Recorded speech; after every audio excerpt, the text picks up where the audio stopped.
Bonsoir à toutes et à tous, merci si vous nous rejoignez sur Télé Djibouti. Nous verrons ensemble les titres qui sont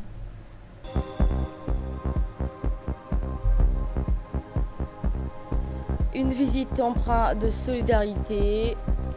Horizon Terminal s'engage.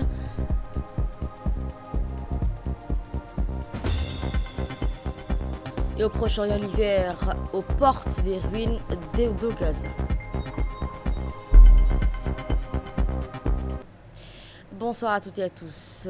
Nous entamons ce journal avec l'événement qui a prôné la journée d'hier. La République Djibouti s'est placée au cœur du paysage sanitaire africain. Sous le patronage du président de la République, son Excellence Ismaël Omar Guelleh, la deuxième édition du congrès médical de Djibouti s'est ouverte hier à Kempinski, réunissant le capital médecins, chercheurs, praticiens hospitaliers, acteurs institutionnels et partenaires internationaux autour d'un même impératif.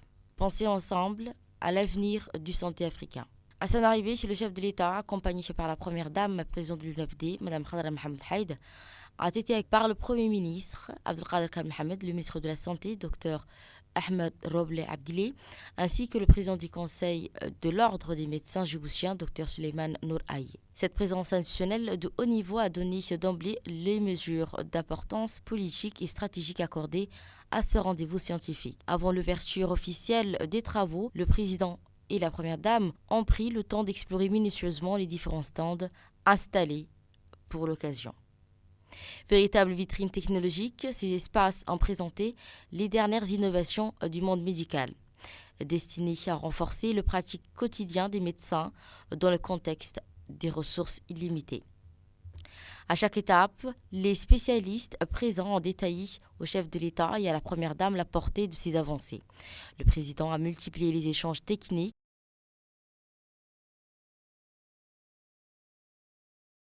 interrogeant les équipes sur l'applicabilité des innovations dans le contexte djiboutien et régional, relevant un intérêt marqué pour les technologies susceptibles d'accélérer la modernisation du système de santé.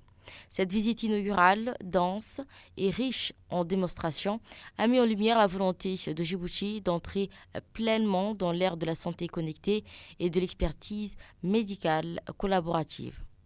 Car au-delà de la dimension nationale, ce congrès se veut un espace de réflexion continentale, un lieu où se croisent ambition, expérience et solutions pour relever les défis communs. Maladies chroniques, montée des technologies, formation des professionnels, viabilité des systèmes de santé.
ishuba dadkiisuna hubaan hawlkarnimadiisa haybad iyo karaam iyo aqoon hood iyo ayaanba ninku hagay dadkiiso dalkii horumar gaarsiiyey xarigii allana haysta oo ugu horraysiiya kama hoosta xaajadu waxbana kama hallaabaane nin hadliyo nin hoos waxu wataba waa laga haray noo hiili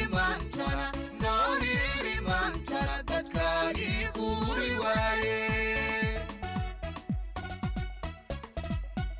nin ishuba dadkiisuna hubaan hawlkarnimadiisa haybad iyo karaam iyo aqoon hood iyo ayaanba ninku hagay dadkiisoo dalkii horumar gaarsiiyey xadhiggii allana haysta oo ugu horraysiiya kama hoosta xaajadu waxbana kama hallaabaane nin hadliyo nin hoos waxu wataba waa laga haray noo hiili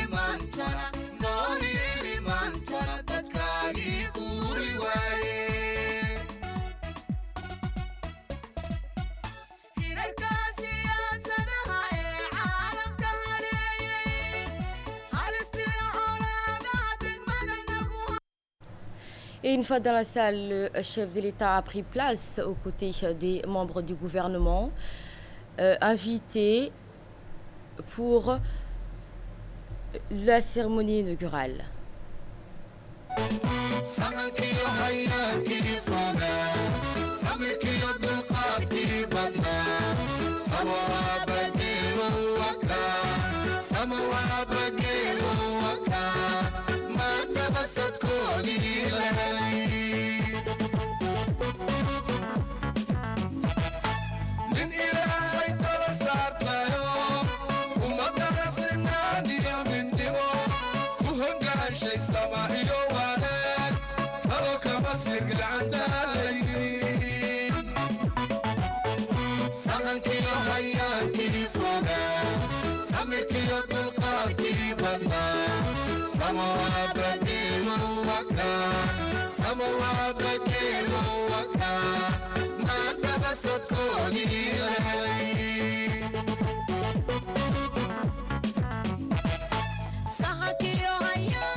sidaad cilmigiyo aqoonta tacliinta sare ugu qaaday markaan suura yidhaahdo suugaan lagu koobi maayo taariikhda sadarka dahabkiyo sooyaanka ku qeexi doonta sawaabkuna waa ka eebe horumarka waxa sameeya dadweynaha oo saliime saxada iyo caafimaadka awoodda sidaad u saartay sidaad cilmigiyo aqoonta tacliinta sare ugu qaaday markaan suura yidhaahdo suugaan. Et donc le congrès qui a réuni à Kempinski tous les corps médicaux du monde entier, aussi bien dans l'Afrique que dans l'extérieur. Ainsi, qui a réuni ainsi donc le membre du gouvernement et un éminent docteur dénommé Didier Raoult. Le congrès qui va durer 2 jours durant va faire avancer l'autonomie du continent, l'autonomie au niveau sanitaire du continent africain. Autre nouvelle du pays, la journée du 11 décembre, Hassan Omar Mohamed a participé à la session ordinaire du comité technique spécialisé sur la défense, la sûreté et la sécurité qui s'est tenue au siège de l'Union africaine à Addis Abeba. Cette réunion ministérielle présidée par le ministre de la Défense de la République d'Angola fait suite à une série de réunions d'experts du comité technique spécialisé par des chefs d'état-major dans les travaux qui se dérouleront du 8 au 10. La réunion ministérielle portait notamment sur la validation des rapports du président de la Commission de l'Union africaine, entre autres Mohamed Ali Youssouf, sur les rapports intérimaires ainsi sur les revues stratégiques des forces africaines en attente. Dans une brève intervention, Hassan Mohamed, ministre de la Défense djiboutien, a souligné que le rôle déterminant de la République djiboutien dans la paix et la stabilité régionale à travers sa participation active donc les différentes missions de maintien de la paix, notamment en Somalie, en mobilisant des ressources humaines et logistiques importantes. La clôture de cette réunion ministérielle avait marqué par l'adoption du rapport de la 17e session ordinaire du comité technique spécialisé sur la défense, la sûreté et la sécurité.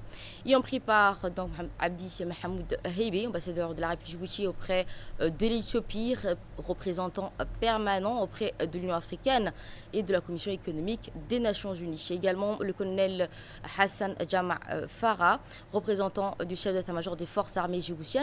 Également le colonel Omar Saïd Khairi, attaché de la défense de l'ambassade de Djibouti à Addis Abeba. National, toujours la délégation de haut niveau du groupe énergétique Horizon Terminal Lit a effectué jeudi dernier une visite officielle à la pouponnière d'Ariel, un centre emblématique de protection de l'enfance de Djibouti créé sous l'égide de la première dame, président de l'UNFD, Khadra Mohamed Haïd. Ce centre accueille les nouveau-nés abandonnés ou orphelins, ainsi leur assure soins médicaux, alimentation adaptée, encadrement éducatif, tout en préservant leur identité culturelle, religieuse, reflétant ainsi la vision sociale et leadership de la première dame. La délégation était composée de Hussein Sultan Lota, directeur général du groupe ENOC, ainsi que le président du conseil d'administration d'Horizon Terminal, ainsi que Fahad Abdurrahman Askar, accompagné également de Omar Kassou et le directeur Horizon de Djibouti Terminal Lit. À leur arrivée, les personnalités ont été donc accueillies par les membres du gouvernement, dont Mouna Ousmane Aden, ministre des Femmes et des Familles, Oulouf Ismail Abdo, ministre des Affaires sociales, et Younes Ali Guidi, ministre de l'Énergie, soulignant ainsi l'importance accordée de la mission sociale pouponnière. La délégation a parcouru les différentes installations, unités de soins pour les nouveau-nés, espaces éducatifs et salles de jeu, qui a pu donc échanger avec le personnel encadrant. Les visiteurs se sont dit impressionnés par la qualité de l'accompagnement. À l'issue de la visite, Hussein Sultan Lota a salué le professionnalisme et de l'institution. Ce que nous avons vu aujourd'hui au pouponnière d'Ariel témoigne d'un engagement remarquable du gouvernement. Ainsi, Hussein Sultan Lota a exprimé sa satisfaction et ses remerciements au président de la République pour l'opportunité offerte à son groupe de contribuer, même modeste, au centre. Il a confié qu'avant cette visite, il n'avait pas pleinement conscience du niveau remarquable atteint par cet orphelinat. Il a également souligné l'importance familiale qui y règne, l'attention portée aux enfants par l'ensemble du personnel, confirmant être fier d'avoir découvert le centre ou encore plus fier que son entreprise assiste ces personnes. Il a également rappelé avoir opéré donc avec son groupe en tant qu'entreprise internationale. Il s'efforce de participer au développement de la communauté locale. Cette collaboration représente donc leur première contribution sociale à Djibouti et il a exprimé l'espoir qu'il constitue une base solide pour plusieurs futurs projets menés à bien dans l'avenir. Dans la salle de réunion de l'Assemblée nationale qui a servi de cadre à la cérémonie officielle de clôture d'une importante réunion technique consacrée à l'élaboration d'un projet dit loi type visant à renforcer la mise en œuvre des décisions des organes africains du droit de l'homme. Cette rencontre de haut niveau organisée du 10 au 11 décembre au siège même de l'Assemblée nationale s'inscrit dans le cadre d'un effort continental destiné à harmoniser les mécanismes juridiques permettant aux États membres d'abriter et d'appliquer efficacement des décisions rendues par les instances.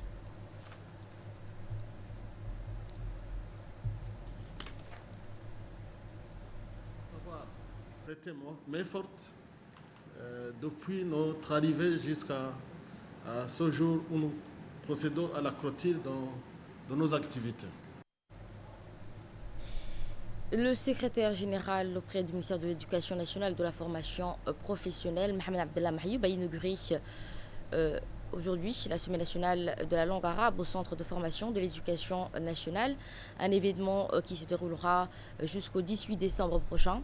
Cérémonie d'ouverture qui a réuni les personnalités comme Naama Hassan, directrice générale du CFN, ainsi que des représentants des institutions éducatives et du public diversifié, composé d'enseignants et d'élèves. L'événement a débuté par la récitation de Quran, l'hymne national, cette initiative qui s'inscrit dans les préparations de la journée mondiale de la langue arabe, célébrée tous les 18 décembre, vise à valoriser l'usage de la langue arabe dans l'éducation et la culture. Durant cette semaine, les activités pédagogiques, culturelles et scientifiques sont programmées, concours littéraires, ateliers linguistiques, conférences et expositions autour de la langue arabe. Dans son discours, Mayoub a exprimé joie et fierté de voir cette activité lancée depuis un moment et qu'il soutient entièrement.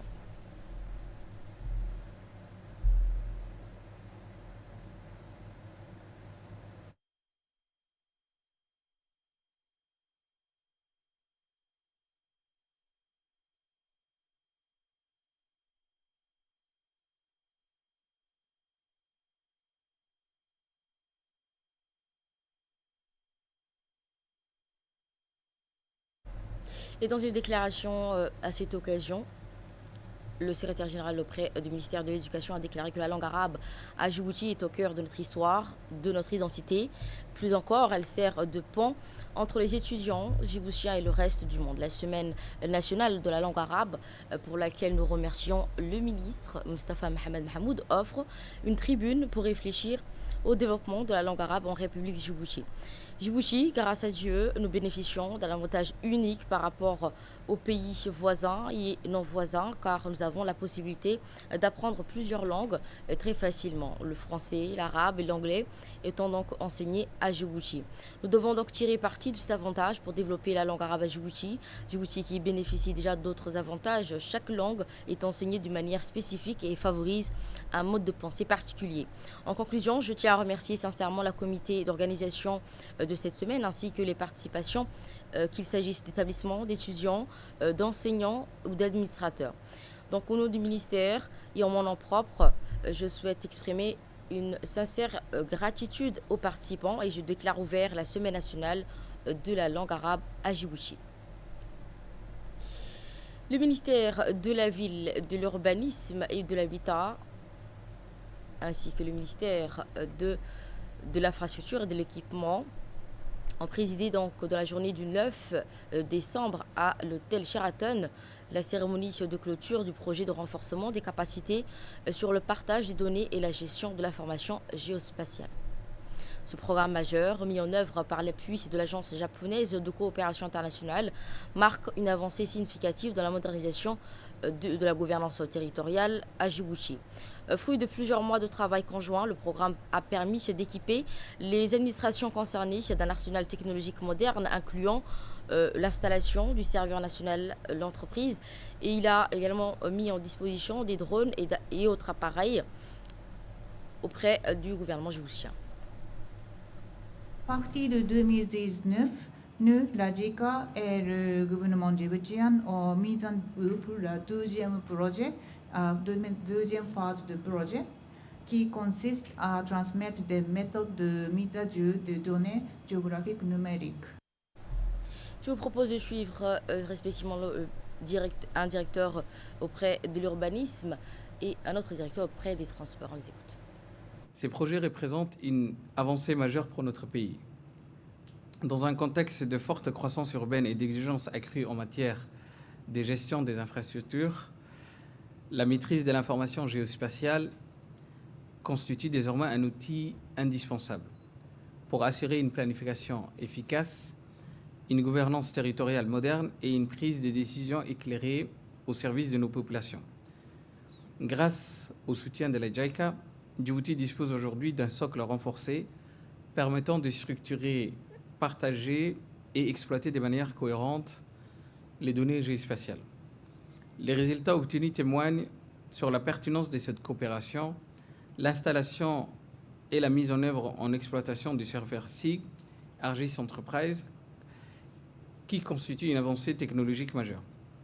La fourniture des équipements de dernière génération, tels que des drones et les logiciels spécialisés, va permettre de doter les institutions si présentes d'outils modernes pour produire, mettre à jour et analyser des données essentielles à la gestion du territoire et au suivi des évolutions urbaines. De 2011 à 2014, sur la demande du gouvernement de Djibouti, JICA a mis en œuvre un projet de coopération technique visant à créer des informations géographiques numériques qui devraient constituer un outil important pour le développement urbain et infrastructure de la ville de Djibouti. Il a été donc fourni pour la première fois la carte topographique numérique la plus grande jamais réalisée dans l'histoire de Djibouti. Néanmoins, ces cartes élaborées devraient être facilement accessibles et partagées par divers établissements publics qui composent le comité technique. Mais il n'existait à l'époque aucune réglementation concernant le partage, les droits de reproduction et la sécurité des informations géospatiales numériques au niveau national. De plus, de nombreux utilisateurs de ces cartes n'étaient pas familiarisés avec les logiciels SIG, ce qui rendait difficile la numérisation des différents types d'informations sur les infrastructures qui étaient gérées sur papier, sur carte numérique. Autre nouvelle du pays de la journée du 5 décembre 2025, c'est tenu de la salle de réception de IPJ, la clôture de formation spécialisée pour les commandants des unités de la police constituée et de l'ISAF, East Africa Standing Force. Cette session, qui a débuté le 24 novembre dernier à l'École internationale de perfectionnement des pratiques de la police judiciaire, au PK23, a rassemblé des officiers stagiaires de plusieurs pays d'Afrique de l'Est et dont la Burundi, le Comore, Djibouti, l'Éthiopie, le Kenya, le Rwanda, le Soudan, la Somalie et l'Ouganda. Lors de cette cérémonie de clôture, le commissaire Ali Saïd Bakar, chef composante de la police de l'ISF, ainsi que le commissaire-colonel Ali Mohamed Roblé, représentant du chef d'état-major de la gendarmerie nationale, et qui ont pris la parole, ont souligné donc l'importance cruciale des compétences acquises durant les formations pour faire face aux défis opérationnels multiformes. Les participants ont également reçu leur certificat des mains des officiels présents, marquant ainsi la reconnaissance de leur engagement et de leur effort. Les intervenants donc ont encouragé les stagiaires à tirer pleinement parti des enseignements reçus, considérés comme expérience ou atouts déterminants à renforcer les capacités de commandement, de leadership au sein des forces de sécurité de la région.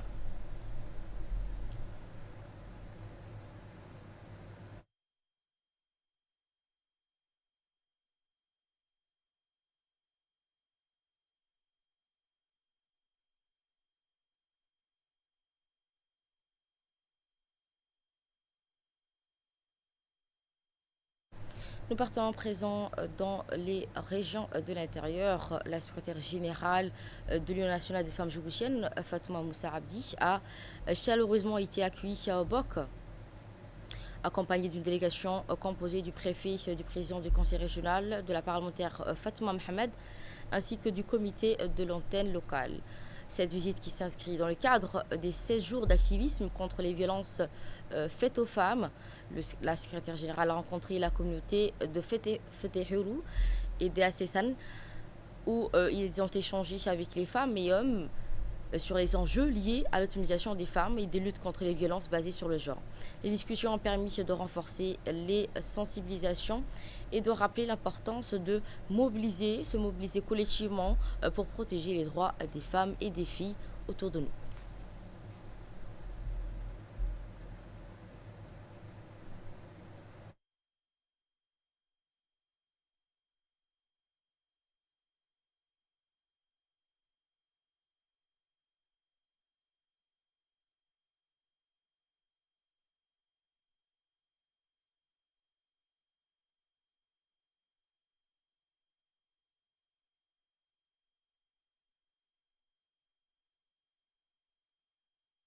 Nous restons à Wak, toujours au nom de la première dame et présidente de l'UNFD, Mme Khadra Mohamed. La secrétaire générale a procédé à une large distribution d'appuis matériels et alimentaires dans la localité de Fatihirou et d'Assesen. Elle a remis donc des kits de couture ainsi que 2 moulins à blé destinés à 2 communautés. Par ailleurs, 70 ménages d'Assesen et 100 familles de Fatihirou ont bénéficié de ces vivres. Les autorités locales, les leaders religieux et chefs coutumiers ont exprimé leur satisfaction face à ces appuis et acquis concrets.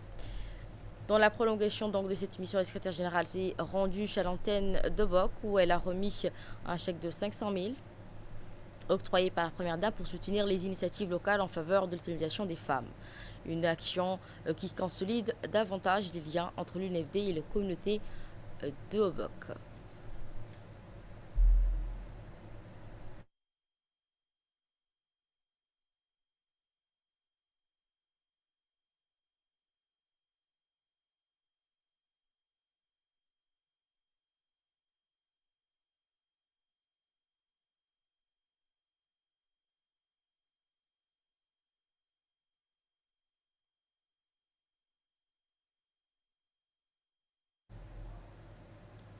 Et là, nous allons dans la ville blanche à Tadjoura, où le conseil régional a abrité hier une importante réunion de sensibilisation consacrée à la prévention des accidents des voies routières.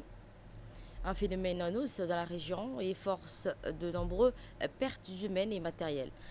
La rencontre a été coprésidée par le préfet de la région, le président du conseil régional, en présence du directeur général de l'hôpital régional, M. Ibrahim Mohamed Dimbio. Initiateur de cette action communautaire, autour de cette table, une large palette d'acteurs, chefs de quartier, autorités coutumières, leaders religieux, conducteurs de bajaj, ainsi que des forces de l'ordre, notamment de la gendarmerie et de la police nationale, se sont réunis. Une mobilisation qui témoigne de l'importance cruciale de ce dossier pour la sûreté et le bien-être de la population. Les chiffres alarmants présentés par l'hôpital régional interpellent cette réunion. Dans une allocution portée à cette occasion de fermeté, le préfet de la région de Tadjoura a rappelé que la protection des vies humaines figure parmi les premières responsabilités en tant que responsable. Il a appelé les conducteurs, en particulier les chauffeurs de bajaj, à un strict respect des codes de la route et une conduite responsable. Le préfet a quant à lui insisté sur le rôle des forces de l'ordre. La loi sera appliquée avec rigueur et prévenir de tout comportement à risque. Toujours également la délégation de l'Agence panafricaine de promotion des produits Made in Africa a effectué une mission à Tadjoura dans le cadre des travaux préparatoires liés au projet de création de l'usine de transformation de poissons mis en place par un consortium Mama Africa sectoriel. Cette réunion qui a permis d'exposer les objectifs de la mission, de présenter l'état d'avancement du projet industriel et de renforcer la coopération institutionnelle. Ce projet d'usine de transformation de poissons est de structurer les acteurs de pêche, d'assurer une gouvernance participative, d'offrir des opportunités économiques aux pêcheurs, aux femmes et aux jeunes, de contribuer à la réussite du projet d'usine ainsi que la recherche de partenaires techniques internationaux. Ce village se sont mobilisés. Dikil, cette fois-ci, la visite de l'ambassadrice de l'Union européenne à Dikil a débuté par la préfecture où la délégation a été accueillie dans un cadre officiel et marqué par des animations culturelles et locales, mettant en valeur la richesse traditionnelle de la région. Cette première visite avait pour objectif de renforcer la coopération du fonctionnement administratif local, les échanges qui ont porté sur les priorités du territoire, notamment la gestion des services publics, la coordination institutionnelle et les besoins identifiés en matière de développement territorial. Une visite guidée des différents services de la préfecture a permis d'observer de près l'organisation interne et les dispositifs mis en place pour répondre en attente à la population. Cette séquence a servi de point de départ aux discussions sur l'appui potentiel de l'Union européenne dans l'amélioration de la gouvernance locale. La seconde étape de la mission s'est déroulée au conseil régional de Dikil. Cette rencontre qui a permis d'approfondir les échanges autour des enjeux structurants du développement régional infrastructures et services de proximité, planification territoriale et initiatives communautaires. Un temps d'échange a été donc observé durant cette journée. La délégation a également donc effectué une visite d'installation administrative des conseils régionaux, offrant ainsi une vision claire de l'organisation institutionnelle et des outils de gestion régionale. Cette étape s'inscrit dans une démarche plus large visant à consolider la coopération entre l'Union européenne et Djibouti.